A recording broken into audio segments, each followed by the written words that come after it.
Hi, I'm Shamar Griffith, codename Comic Shams. And I'm Andrew Tejada, codename Arate. I'm a blurred with a love for artwork and comics and animation. And I'm a writer in Blurred with a love for pretty much the same things. We grew up together and spent much of our formative years watching and talking about DC superhero shows and content. In fact, we still do. Every episode, we will discuss a DC production, compare it to its original source material, and share our thoughts on the adaptation. We've enjoyed our conversations these past couple of decades, and we think you will too. This month, we're checking out New Earths as we hop across the DC-verse on yet another DC animated podcast, part of the Forgotten Entertainment family.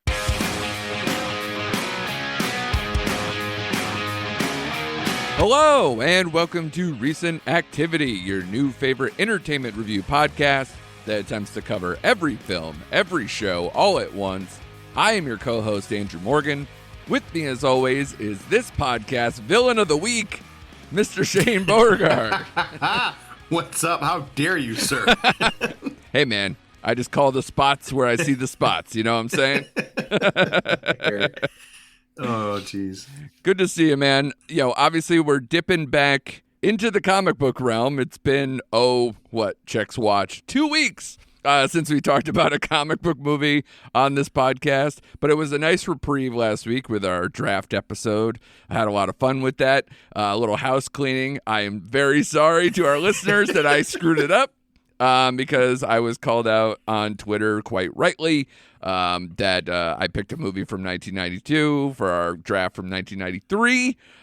So, that's on me. Gotta do it. It's on me, and I deserve to be relegated, to last place or disqualified or whatever we're calling it.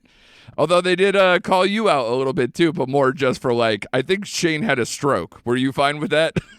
Yeah, I was fine with that. I was amped up. I had a lot of energy that episode, man. And I would have made the same mistake you made if you guys didn't correct me as I was making that choice. So I would have went down the same road you did, sir. Right. You had the Oscar snafu. I went off straight box office mojo to see what made the money. And a movie that came out just a couple weeks before the start of 1993. I goofed and picked A Few Good Men like a dummy. So, yep. So I deserve whatever I get from that. That's fine by me. But like I said, this week we are back on our Marvel game. This time the Sony version, as we talk about Spider-Man Across the Spider-Verse, the second movie of at least a trilogy that we will be talking about from producers Lord and Miller. And I'm so impressed with a lot of things with this movie. We'll get into the details of the quality of the movie itself in a sec. But I don't know, the first movie only did, I believe, 35 mil in its opening weekend when it first came out. So it was one of those it started out slow. It ended up making $190 million domestic and $375 worldwide, the first movie. And it was one of those, it was a slow go, and people just, it built up this reputation, and then it ended up winning an Oscar on top of it. So it's it was literally, to me, I don't know about you, but it's basically the staple. It's the pinnacle of animation that I've seen in the last few years. Since the Pixar era where we were oh my God, look at Toy Story and look at all these movies, and you're that's amazing. I've never seen computer-generated ones. And now this one kind of throwing it back to an older style, but kind of mixing things up, and it's almost this blend that I've never seen before. And that blew me out of the water when Into the Spider-Verse came out. And now this movie comes out, and it took yet another leap. This movie got delayed by a couple years, and it feels like they just meticulously made this the best animation I've ever seen. Do you agree with that assessment? Yeah, absolutely. Before we get into the weeds, it's like you said, I think the first one, word of mouth, got it to where it was eventually. Yeah. Because I think at the end of the year, I had that down as my second favorite movie of the year because it was so different. The storytelling was so good. The writing was excellent. The voice work was phenomenal. And it was a style of animation that I just wasn't used to seeing. Right. In this, like you said, to me, topped it. It topped it. Yeah. It was spectacular. The way they strung this together blew my mind in some scenes with the way they blended some of the characters in with all the Spider-Men. And we'll get into it, but like, yeah, animation better than the first one. Yeah, and I will be fully open about it. I didn't see the first one in theaters. This was one of those ones where like everyone told me how great it is, but like slowly but surely I never got to go to the theaters to see it. So I think I'm not alone, number one. I think that people's reaction to going to this one and seeing it on the big screen and getting a better version of what you saw from the animation in the first, I think is really what's driving people going absolutely insane over this movie. Do you think that's about right? Like, you saw it in the theater or you saw the first one? I saw the first one in the theater. Absolutely. Okay. Saw it in the theater. It blew me away because, again, it was nothing like I've seen before. And this one, just the experience was so different because the movie theater was just packed. It was packed. Yeah. This is the first movie I actually pre-purchased my tickets for. Yep. Probably in like 2 years because I kept looking at the movie times, and when I looked, there'd be less seats available. I'm like, oh my God, I gotta like pre-buy these tickets. Yeah.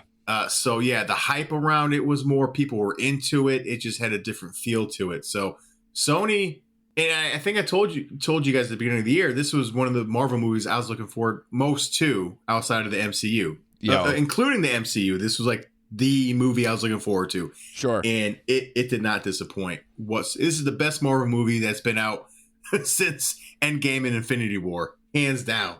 Yeah, nerds like us got to be stoked between the fact that Guardians 3 was, definitely one of the better MCU movies of recent note, and then we get this movie on top of it.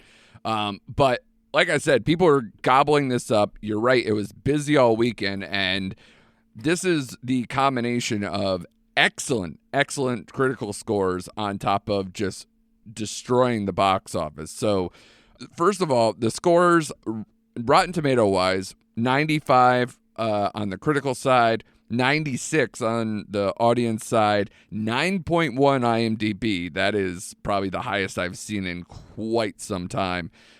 86 Metascore and a 4.7 on Letterboxd. That is insanely high. If you're in the fours, you already are in some kind of like elite status. Above 4.5, I don't know when the last time I saw that, if I've ever seen that. Because I think when we talked John Wick 4, I think that maybe had like a 4.2 or something. Right. And that was obviously getting very glowing reviews. This is just destroying that. So we'll talk about it, but there's very few animated movies that have ever crossed over to being up for Best Picture, and I don't think any of them even thought they had a chance at Best Picture, I would think. But this one, I don't know what this year is going to shake out, but man, the critical scores, you can't beat any you can't get higher than this. You know what I mean? Like, I think it has better scores than the early returns on Killers of the Flower Moon coming out of Cannes, and that's fucking Scorsese in a home run, with Leo and stuff. So that's insane. But this movie also made a truckload of money considering where it came from. Like I said, the first one total made 190 domestic and 375 total. This one currently is 120.6 for the domestic weekend and 208.6 million total. So it's well on its way to destroying the totals of the first one. And with such a strong opening, it beat, let's see, Guardians 3 did 118 domestic and this did 120. So it beat Guardians 3. If you told me that was going to happen, I'd be like, you're out of your mind. And of course it beat Ant-Man 3 at 106. It's challenging some of the older MCU numbers, like the pre-COVID stuff, like Wakanda Forever did 181, Love and Thunder did 144, Doctor Strange did 187. So it's not quite there, but the fact that it even beat Guardians 3 and Ant-Man is a wow factor for me. Does that surprise you? I'm not surprised it beat Ant-Man, but I am surprised it took out Guardians 3, just on how strong the first two movies were, depending on how you feel about the second Guardians, but just based on the franchise alone, I thought Guardians would outdo this one just a little bit.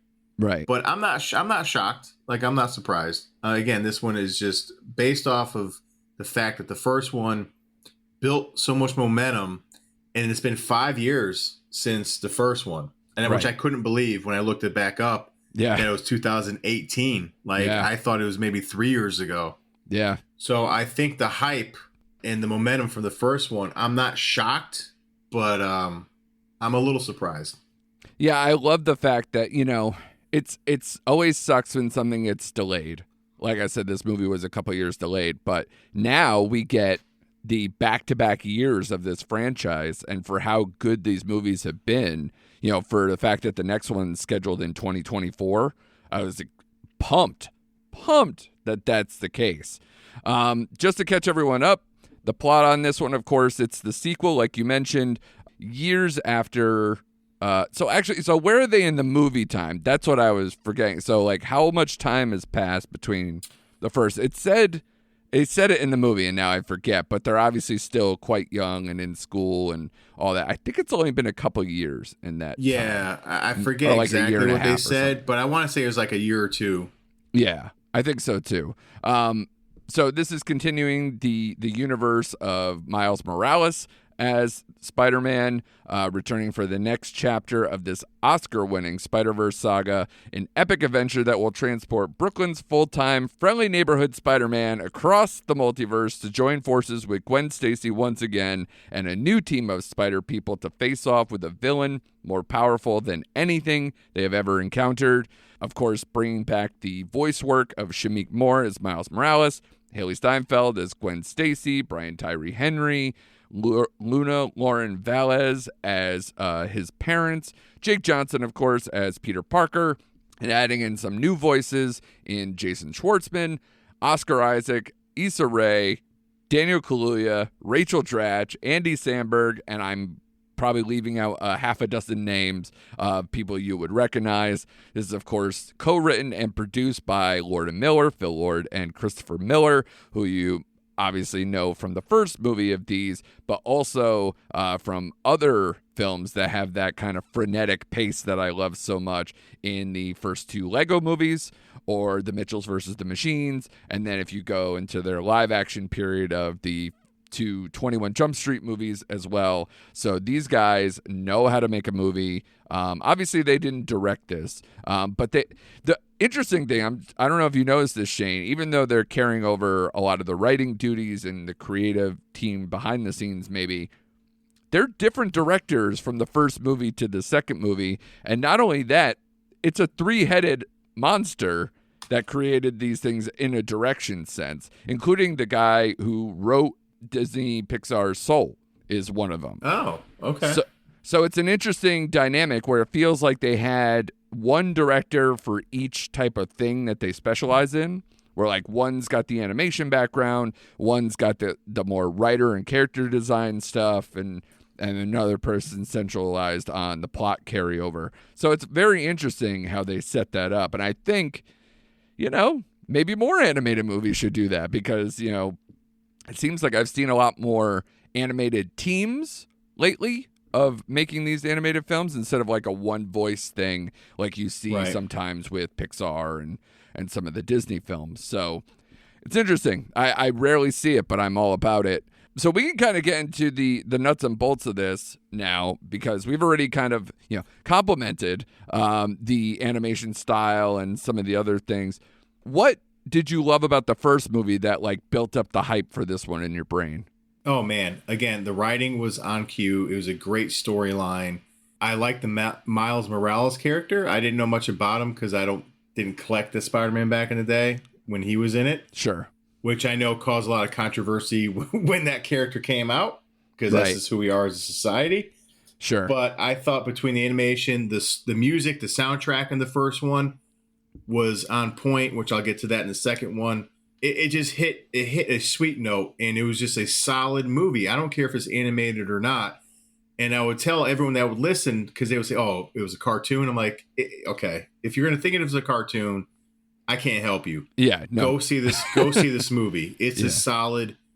It's just a solid movie, man." And Sony, to me, just came out of the blue and just Pixar should be taking notes, to be honest with you, because Pixar has been dropping the ball for the last several years. Yeah. And Sony has a gold mine right now with this formula, and I hope they just keep going with it, man. Yeah, I think generationally, this movie hits a lot more notes for the people who are watching it. And I think that's part of its charm, is that, you know, between the music, how it's set, the big city living, the how they dress, and the high school setting, and it feels like we're going in the right direction with, you know, it's not Peter Parker, obviously, like you said, it is Miles Morales. I do love the fact that we've come so far as a society that, yes, when it first happened, people like lost their shit. Then, you know, have a good movie come out and a good story, and people are like, oh, I could get with this. And then the next one, it's like one of the biggest movies of the year. You know, it's already top 10 domestically, and it just came out. Like, it's kicking Fast X ass, and like all these other horror movies that came out, like that we thought were big successes, beat them in a weekend. So it's insane how quickly people are responding to this, and so positively, obviously critically as well.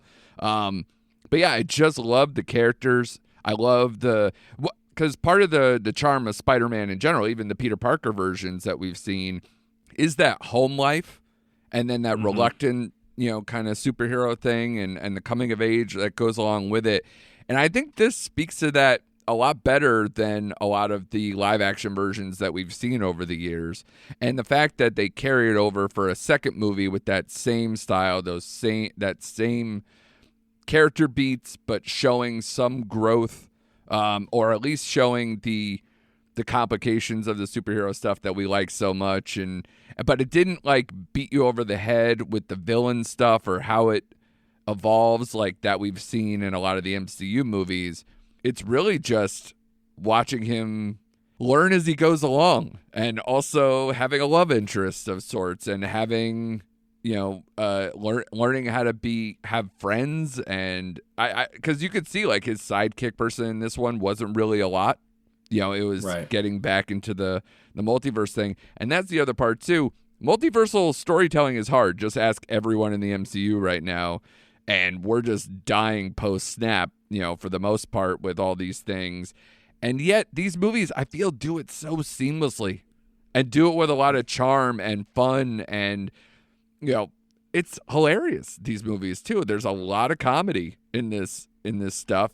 You know, Spider-Pig was a big thing. I geeked out this one with, you know, Spider-Rex or whatever you want to call him, and Spider-Cat and all these other things. Like, that whole world was amazing. Their world building is so unique, but I think that's partially because the animation, the matting, the way they do it, between, like, the kind of glitchy background to it, but also almost looking like an oil painting, and then having it pop out with the shading and everything, how they do to kind of juxtapose it to the background, very much getting the comic book vibe more than anybody else has.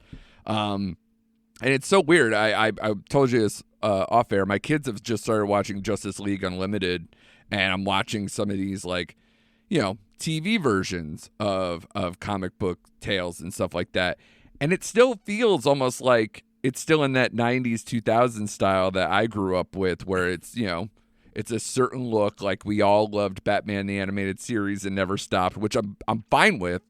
But I love that this thing could do something different, create a whole new type of universe, be so unique, and yet still have an amazing story to tell as well. Yeah, right. And I'm piggybacking off what you said, but like the way they handle the multiverse, I'm like, hello, like, take notes from this series. Like, it's not confusing. Everything, they do it like seamlessly in this movie, where it's like you don't have to like look back and think back, like, what? Like, this doesn't make sense. And it's like they handle it perfectly. Yeah. What I loved about this movie as well is it felt like a Gwen Stacy movie as much as it did a Miles Morales movie. Yeah. Which I really loved. It gave you more of her background, her father, voiced by Shea Willingham, Wiggum or something like Shea that. Wiggum. Yeah, Wiggum. Yeah. I loved her story. And I, like you said, it's the villain spot was secondary. Like, he's almost like just a vehicle to kind of move this movie forward. But I didn't like, he wasn't needed really, because this is like you said, a coming of age story about Miles missing his friends. still trying to find his place in life or high school, missing out from what happened in the first movie and reconnect with Gwen. It just had heart. I love the way his parents are portrayed in this series. And like you said, I was dying with the whole cat, the T-Rex. Yep. And again, the animation style, because you had that 70s style Spider-Man who like stood out like animation wise. It was great. This movie had everything you wanted in a superhero movie or a movie period. Yeah, and Spider-Punk and adding all these characters that like were mission critical. I thought I didn't write it down, but what is it's like the Mumbai version or whatever, the Indian one that they pop into. I thought that was so well done too. Like all these extra characters, they just keep piling it on, and I love it. Yeah. Also voiced by the taxi driver from Deadpool. Yes. That was his. Mm-hmm. Yeah, that was his voice. But you're right. I forgot about that character because I was so into this movie. I'll be honest, audience, I didn't take a ton of notes because I was just blown away by what I was seeing. But no, I love that whole character and how it was tied into the plot so nicely with him messing up I forgot what they called it, the critical points or whatever they were saying. Yeah.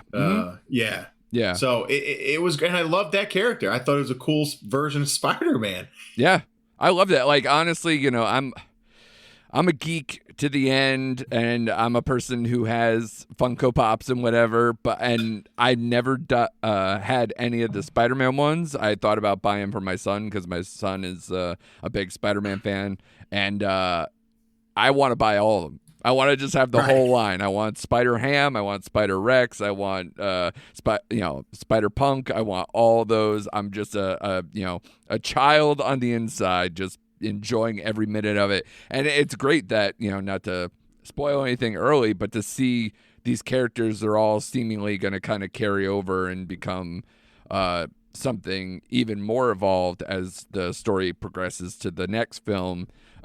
Which I knew this was going to be a cliffhanger. That's the other thing too, where this movie has a lot of shades of Empire Strikes Back, and obviously learning maybe a little bit from Infinity War and things like that too. Where this is definitely, for being a middle movie, it's incredible, and it's going to be really hard to top if you're going forward. But I liked where they ended the movie.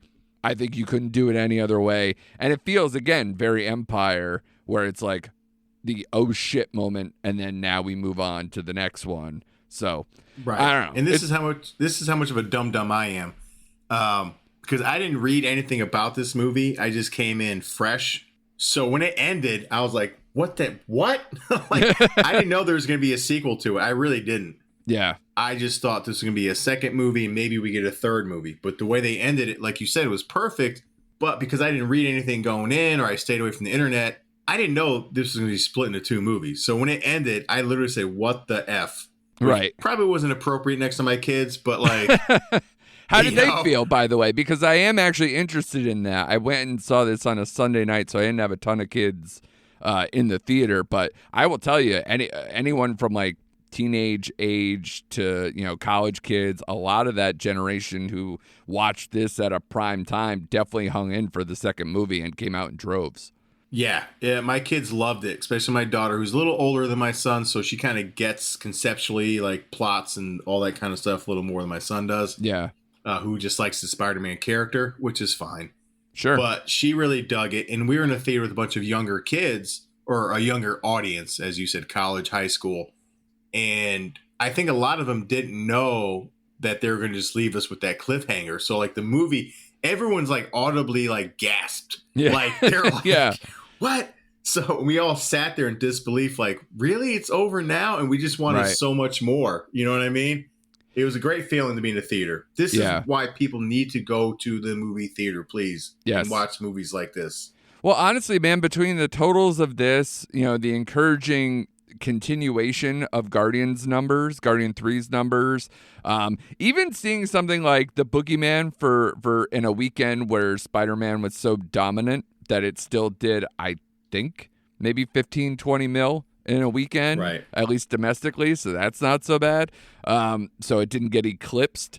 The only movie that's obviously struggling a little bit is Little Mermaid's doing well US-wise, but it's not doing well overseas, and so overall, it looks like not a bomb, but definitely a disappointment for Disney. Right.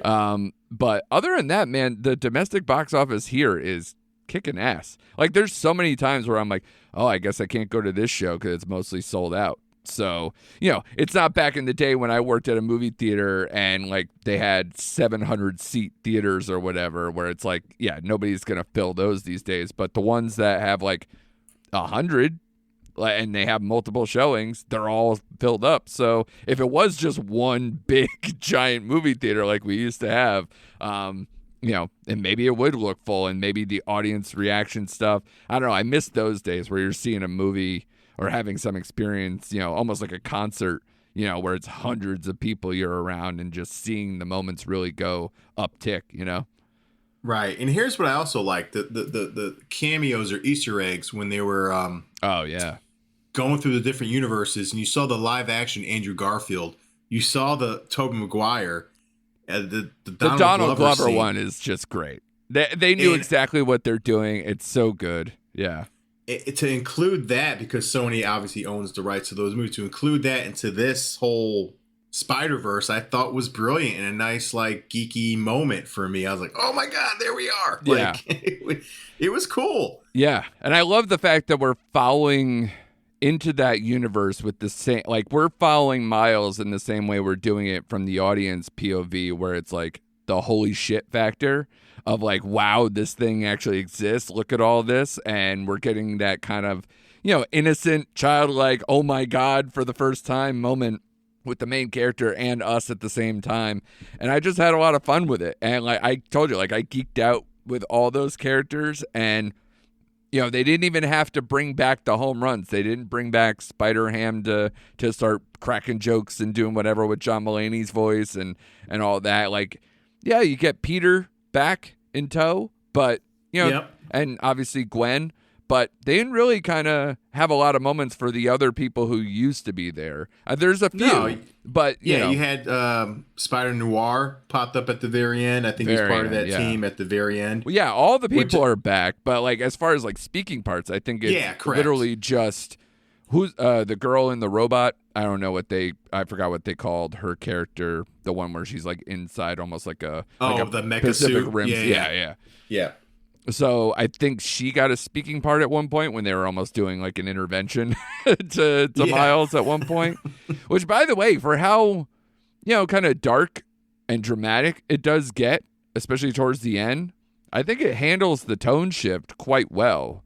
I think because it just moves so fast, and even when it slows down, there's always either something going on in the background or it doesn't linger too long, but they really know how to get up and down between these super fast-paced chase scenes, which, by the way, the chase scene inside the Spider-Verse that they were in, that little like secret group or whatever, epic stuff. And especially to see it on the big screen, I'm so excited that these movies get that, because I think one of the most impressive things for me is that I was trying to think of this like superhero, like Marvel, DC stuff, say specifically. When was the last time you saw that wasn't a Spider-Verse movie? When was the last time one of these was in the theaters that you saw? I can't really even recall, because most of these I watch on a streaming service, or I rented the DVD because it only came straight to video. Right. Same. I can't think of off the top of my head either. Because I watched like Batman Year One when they did that, or when they did The Killing Joke and some of these Batman ones. And a lot of them went straight to either HBO Max or I caught them on, You want to know the last one I think I saw in a movie was Batman the Phantom Menace. What, you mean Mask of the Phantasm? Yeah, sorry, Mask of the Phantasm. Yeah, oh my God, Star Wars. Jesus Christmas. And you're not even that big a Star Wars guy. That's hilarious. I'm not. I had that in my brain, but yeah. That's probably the last animated DC Marvel movie I saw in the theater. That was, the Batman movie. When was that? When we were in high school. It was like 90. Yeah, maybe when 93? You were in high school. Yeah, exactly. Yeah, I wasn't even in high school yet. I was still in middle school. Right. So, yeah, that's why I didn't see that one in the theater. But, they didn't really used to do that, with any of these DC and Marvel animated features. That's why this thing is such a unicorn, it's not only the most impressive animation I've seen in a long time, but it's also a type of movie that never got theatrical releases that much. Even though we're in the realm of like, you couldn't get any higher on comic book properties. Instead, of course, now the lesson that the studios learned isn't, oh my God, look, these animated things actually worked. Combine that with how well Mario Brothers did and some of these other animated projects, right? Instead, they go, oh no, don't worry, everybody. There's a live action Miles Morales one we're working on. And it's like, man, you don't fucking get it. You just don't get it. You just don't get it at all. So that's why I'm so impressed by this. It's just, it's tonally amazing, story-wise. The characters are so unique and fun. They keep adding more of them. It's kind of like how we said with John Wick, where it was like they kept adding characters, and you're already just in. And I don't know what does that, but I don't know if it's just the character design or the fact that they do take their time and give full scenes that really work with some of these new characters. But it is in that John Wick vein where I was like instantly just like, I would die for that guy, and he just got on screen. Yeah, no. And did you catch the Venom Easter egg? I don't think I did. It was a live action cut. It was the Asian lady who worked in the convenience store. That's the same convenience store and Asian lady who was in Venom. Right. I thought that was a sneaky, nice little shot to put in there. I guarantee you, most people that went over their head and they missed that. Sure. Yeah, I didn't remember that lady. So that's a good call. And I saw so many people waiting, by the way, at the end. I'm like, there is no post-credit scene. This is not the MCU. Yeah. We're not, they might have the enough MCU ruined us. They ruined us for it. You know, we all sit there for 30 minutes after the movie just waiting for something. I know. And then it happened with every franchise, you know. Like, people will stick around for Fast and the Furious. They don't even know. Like, do we stay here for that one too? Like, we're just so accustomed to it now that it doesn't work out. But yeah, is there any final thoughts? I mean, like, what do you want to get spoilery? Is there anything that's on your brain that you're kind of like, I want to give up the ghost on? Do you want to like give the spoiler alert and then kind of go talk about where this is going to go to the next movie? Yeah, we can if you want. Or do you want to put grades on it first and just kind of rip that Band-Aid off and then get into spoilers? Okay. Okay. Let's put grades on it first. Okay. I love grades. Yeah, I know you do. I know. And here, we've done this a couple times where a movie comes along and we go, shit, is this the best thing I've seen this year? Because we did that where it's like John Wick. It was like, bam. All right, that's our guy. We got it. And then like a few weeks go by or a month or whatever goes by and we're like, I don't know, The Covenant was pretty good. Is it that good though? And then we kind of gave that look, right? And then this movie comes along and you're like, ah, shit. Like, where does it lie? Is it somewhere in between? Is it beating them all? So I'm curious. You go first because I'm a little scared to say what I don't even know. I think I'm still debating. So here's my thought process on this. And it's like you said, if we would have done our top 5 movies next week, this would be in both our top 5s. 100%. 100%. 100%. Which, sadly for me, because I knocked out yet another animated movie that was in my 5. So happy trails to the Magician's Elephant. Right. So based on what I gave The Covenant and John Wick, or my only 2 5-star movies this year, I'm giving this a 5-star review. I know. I don't find a flaw. I really don't find a flaw in this movie. And I know it's 2 hours and 15 minutes, but it flew by. That's not a flaw for me. So based on what I gave The Covenant and John Wick, I gotta go 5, man. I thought 4.5 initially, but if I'm giving those movies a 5, I love this movie. Like, love this movie. So yeah. I'm giving it a 5 as well. Yeah, it's a movie that has repeat factor, and I want to go see it again. Like, I wanted to almost go see it. You know, I didn't have that John Wick thing a little bit where I was like, let's go, let's do it again right now. Because I think I just was tired, to be quite honest. That was on me. But this movie, it's so impressive. It's the only word I could really kind of come up with it. it's like I said, it's such a unicorn, even compared to the movie before it in the series. I have no problem saying this is a 5-star movie. My problem is, does it beat John Wick for me? And that's where I struggle. And I because I don't need to answer that question, I would say it's a tie right now, and I'm going to have to kind of do some repeat viewing before the end of the year if nothing comes along and just, beats that up. But honestly, they have a decent amount in common, and I would say the only knock on this, and you said to the contrary, I did feel the time a little bit. Okay. Now, even again, that you won't think about it because, again, it doesn't slow down enough to make you even collect yourself. So either I was like fatigued because it is so frenetic, or like something to where around the 2-hour mark, a little bit maybe late in the late in the second act, or as we were just starting to close, I started to kind of go, ooh, how much time is left? So, and again, I know this is where John Wick was almost, 20, 30 minutes longer than this movie or more. Yep. So that's crazy to think about. But I didn't really do that with John Wick 4 at all. So I don't know. So, but again, I have no problem saying those are both 5-star movies to me. I had a hell of a time. I think they're impressive in a lot of different ways. And for the fact that these are sequels and they're just outpacing the previous movies is just unreal. And I can't wait for the next one. Oh, me either.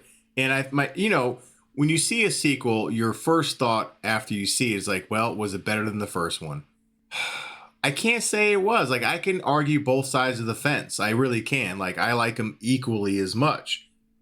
I will say I did enjoy the soundtrack in the first one more than I liked the soundtrack in this one, if that's a negative at all. Yeah, I mean, they're close. I dig the vibes, but again, because they had to do a lot of dramatic storytelling outside of the fast-paced stuff, like the chase scenes and whatnot, I think you're maybe right that the chase scene music maybe was a little better in the first one, but I'm not hating on the music in this one at all.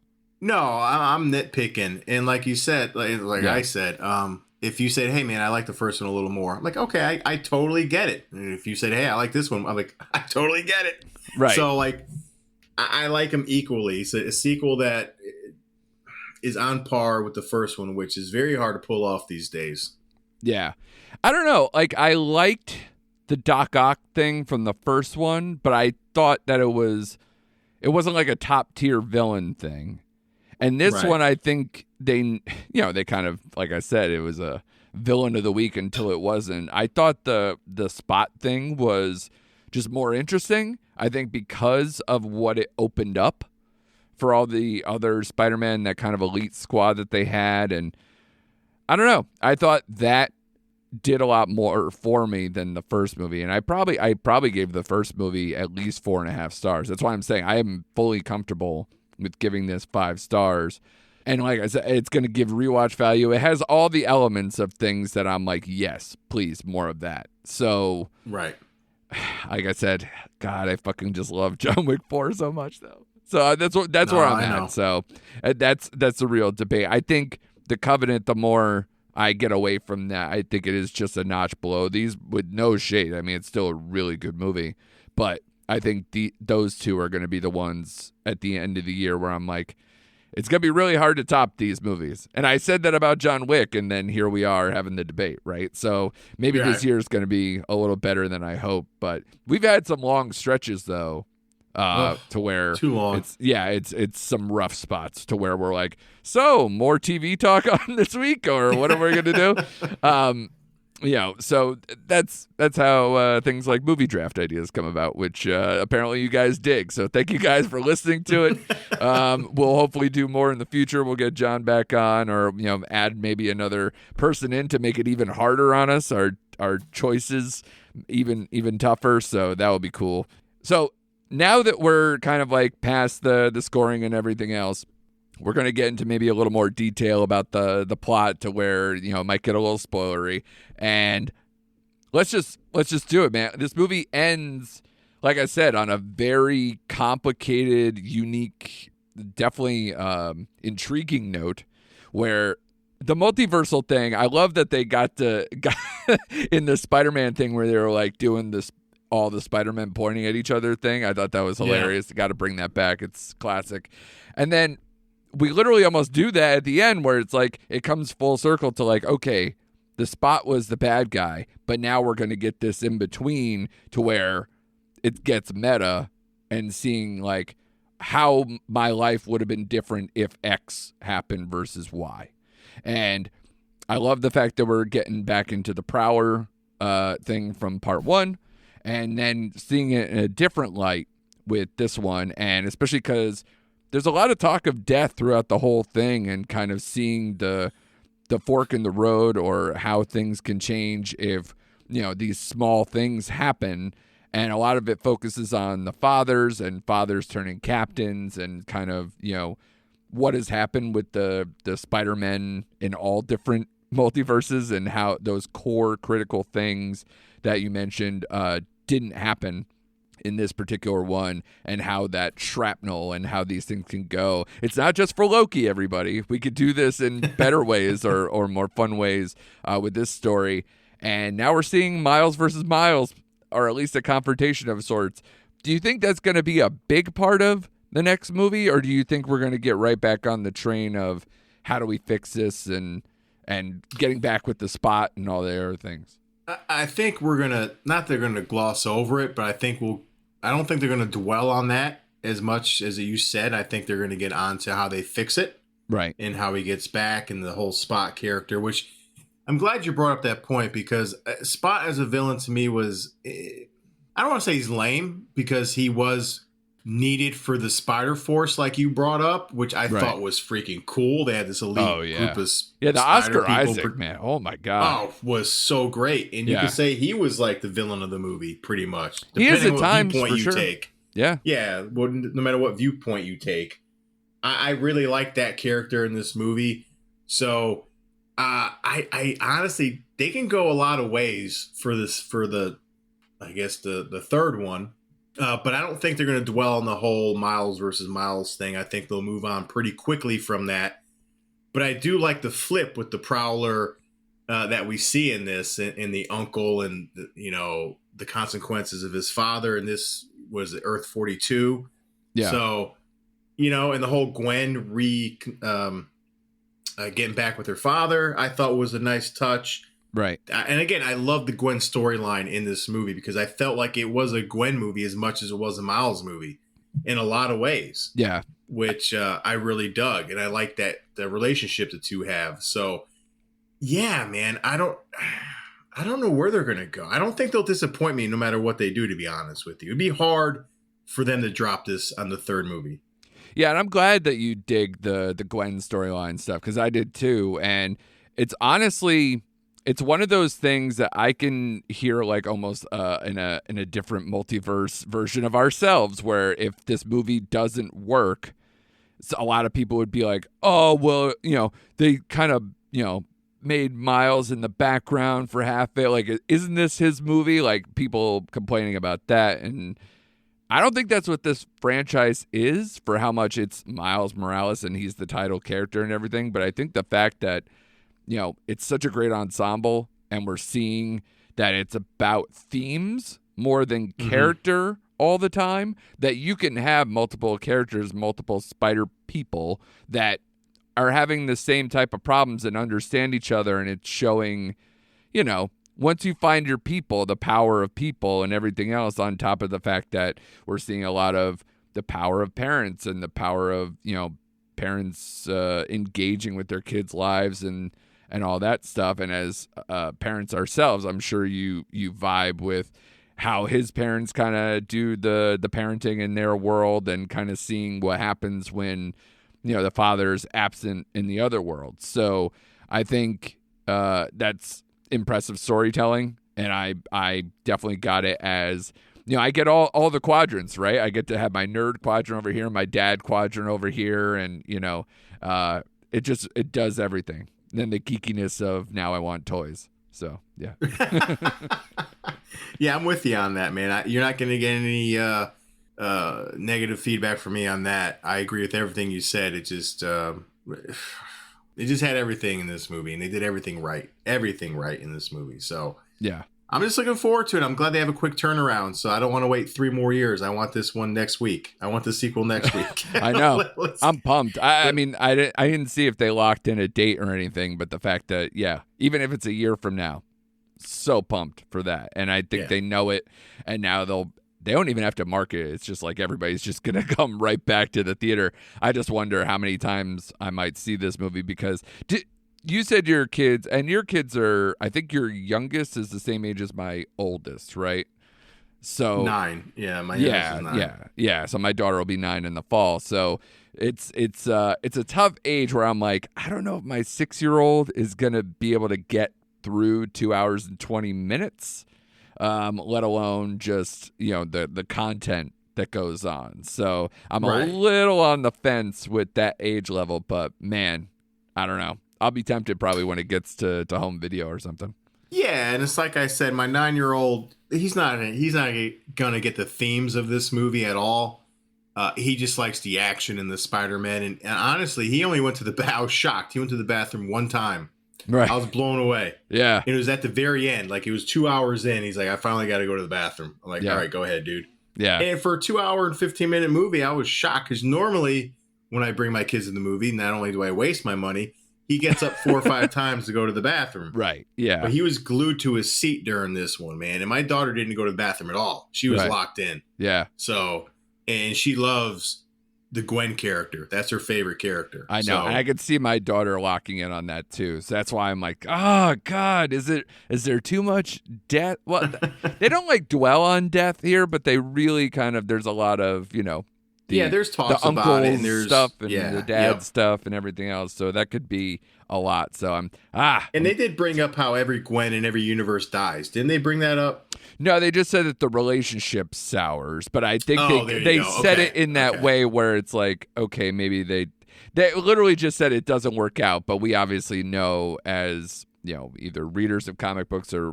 watching these movies over and over, there's some stuff that it usually falls apart, and that's where you get your MJs or whatever going forward. So,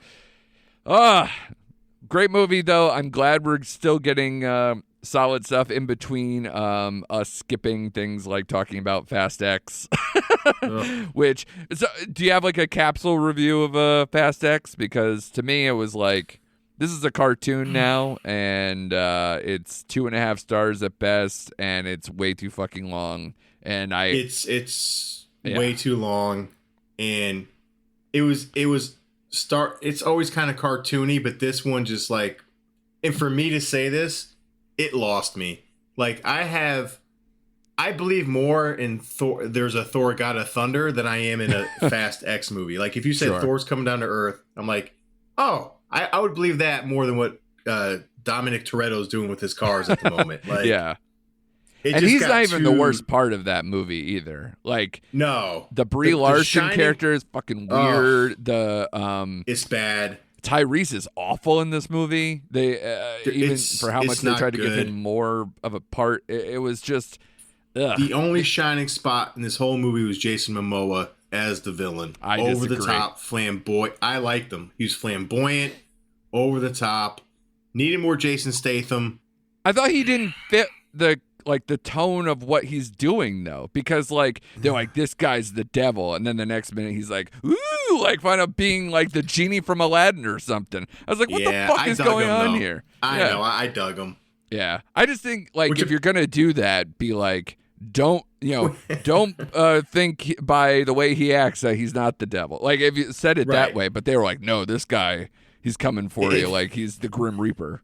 Not to get lost in the woods, but you hear now Vin Diesel's upset with Jason Momoa now. Of course he is. That guy can't play nice with anybody. Because all the critics are pointing out to he was the best part of the movie, which now apparently pissed off Vin Diesel. Of course. And meanwhile, we heard all that chatter about The Rock or whatever, and then he's in the fucking end credits scene. I'm like, what is happening here? I'm just lost. I don't get it. But yeah, fuck that, man. I don't get it. I don't get it at all. So that won't be on our top 5 list going forward. No. But yeah, man, looking forward to a few things coming up. I do want to kind of maybe come back soon and talk horror stuff because I did want to see The Boogeyman this weekend, but I only managed to get in Spider-Verse. So I'm hoping I can make time for that too. Because again, some of these upcoming films I can give a rat's ass. So it's just IP dying on the vine or, just stuff that doesn't look incredibly interesting. But July is definitely full of heavy hitters. So I think that's a little better. We survived May, and now we're turning the corner. I don't know if you have anything else on the brain that you want to get off, but we obviously have TV stuff coming up. We got to do our top 5 so far for that, and then go over all the finales that happened recently. A lot of finales, people. A lot of finales. I know. And I've heard chatter all different ways for almost all of them. So, and I know you don't watch Succession, but I think, that one obviously ruled the day. I felt almost bad that one and Barry was on the same night, quite frankly, because it's 2 very different shows. But, we'll get to that. We'll get to, like I said, getting back into things like The Flash is only in a couple weeks. And so we'll be doing yet another comic book movie. So, yeah, that's amazing. We'll be right back with more of recent activity. So do us a favor, do the 5-star review, do the like, subscribe. Thanks again for tuning in this week, and come back for more recent activity.